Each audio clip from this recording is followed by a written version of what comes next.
from HauntedFlower.com and HauntedFlowerReviews.com, and in this video, I'm just going to give a little bit of my reaction to the Oscar nominees. I would say overall, I am like 95% really satisfied with where the nominations went. I mean, some of the movies I was not a big fan of, but I can be like, alright, I see why this would have been nominated. I think the strongest contenders for Best Picture are The Artist and The Descendants, my personal beef. I think that Hugo, Midnight in Paris, Moneyball, Tree of Life, War Horse, Extremely Loud and Incredibly Close, and The Help are all really, really good films, but I think that those two are going to be the front runners in that category because I just don't know that the others are strong enough to really push through that. War Horse felt really over the top for me personally. The Help dragged in places. Hugo is really amazing, but is it really the best picture this year? And I can't say I saw Midnight in Paris, so I can't really react to that. And Moneyball I really enjoyed, but that's basically because of the performance of two actors, Brad Pitt and Jonah Hill, whom I don't feel have a snowball's chance in hell of actually winning the Best Actor and Best Supporting Actor awards. And that is simply because the other actors in their categories are so strong, and some of them have a much better shot. Actor in a leading role, you've got that guy from A Better Life, George Clooney, Jean Dujardin from The Artist, Gary Oldman from Tinker Tailor Soldier Spy, and Brad Pitt from Moneyball. I'm gonna say Jean Dujardin here, but George Clooney also has a really good shot. For actress in a leading role, I did not see Albert Nobbs, but any woman who plays a man, that's pretty hard to do, and we know that Hilary Swank won an award for it. Viola Davis, she really should have a shot here. She did not get the Golden Globe. It would be really nice if she got the Oscar, so I'm kind of rooting for her, but I'm also rooting for Rooney Mara from The Girl with the Dragon Tattoo because her performance is really, really amazing. Of course, it goes without saying, Meryl Streep always turns in an amazing performance. She is the entire entity that carries The Iron Lady, but that movie itself is not amazingly strong.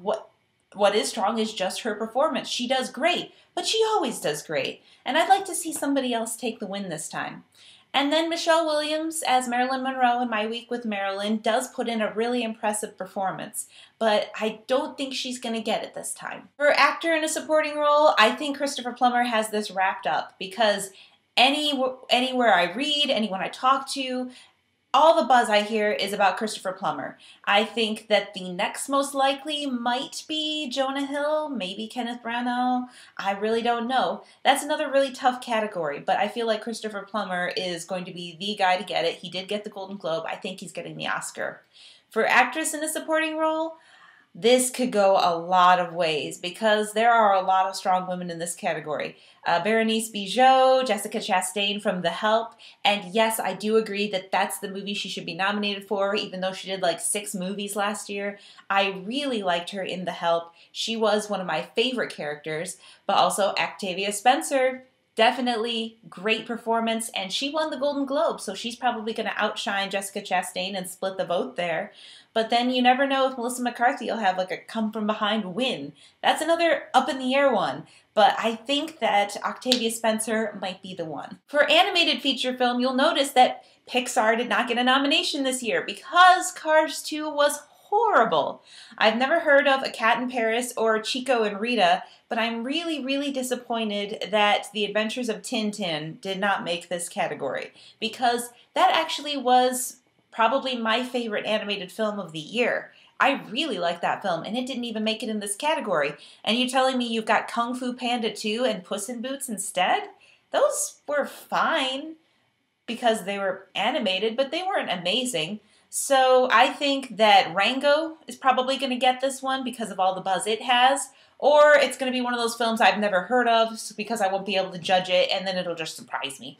For cinematography, I think The Artist might have this wrapped up. I mean, it is black and white and pretty amazing, but the other contender would probably be The Tree of Life. Even though War Horse is so epic and everything like that, I think that it's going to be one of those two. Art direction, I think that it could be Hugo, it could be The Artist, it could be War Horse. Costume design, I'm going to go with Anonymous because it's a crazy period piece and that might win. For directing, that's going to be a really tough call. Martin Scorsese's done so many amazing movies, and Hugo was really great. I don't think that this is going to be his win.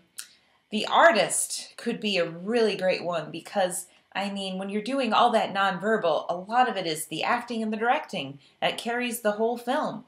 And Midnight in Paris, Woody Allen, I guess it's his best film in years, but I haven't gotten to see it yet. And then you've got Terrence Malick for The Tree of Life. I'm not even going to go there because I am on the side of the fence that says I hated The Tree of Life. So I am not going to be in favor of it winning anything. For makeup, it's probably going to be The Iron Lady or Albert Nobbs. But for music, original score, I'm very happy that John Williams got a nomination for The Adventures of Tintin. I'm also very happy that The Artist got nominated and Hugo. Those were my 3 favorite scores this year. Those were the only ones I really, really noticed. And the other one I really noticed was John Williams and Warhorse. And I noticed that score because it was so heavy-handed. And I was a little disappointed there. And for music, there are only 2 songs nominated for the entire year. That blows my mind. So you've got a song from Rio, who cares? And then you've got Man or Muppet from the Muppets. This has to be a slam dunk win for the Muppets. I loved that movie, and that song is the best song in it. I loved it. And there's a bunch more technical awards, and then there's the writing. This is going to be a tough call because when it comes to the screenplay, they're usually all really amazing. I mean, for adapted, you've got The Descendants, Hugo, The Ides of March, Moneyball, and Tinker Tailor Soldier Spy. My guess is going to be The Descendants or Moneyball. I'm hoping for Moneyball. I really liked that screenplay. And for original screenplay, you've got The Artist, Bridesmaids, Margin Call, Midnight in Paris, and A Separation. I've never even heard of A Separation. I wonder what that is. But for original screenplay, it would be so cool if Bridesmaids won. But I'm going to say that the Academy is going to go on the side of Midnight in Paris for Woody Allen or The Artist by Michel Hazanavicius. I'm really excited to see who wins. Thank you for watching my Oscar reaction to the nominees. Let me know what you think and what ones you were really excited about and which ones you were kind of disappointed by. What are the snubs that are really bugging you? Yeah, I'm still smarting from The Adventures of Tintin, missing out on animated feature, but at least they didn't throw Cars 2 in there just because Pixar usually has a lock on the category. See you next time, guys. Bye. If you like this review, go to my site at hauntedflowerreviews.com. I also have a podcast on iTunes. Please leave me ratings and comments. Also, we have a store, hauntedflower.com, where you can find the best online apparel and accessories from movies, TV shows, anime, and more. You can find us on Facebook at facebook.com/hauntedflower, and that's where we have all of our contests too, so you can win free stuff. Go to indiemojo.com if you live in Indianapolis, and you can find out how to go to free movies.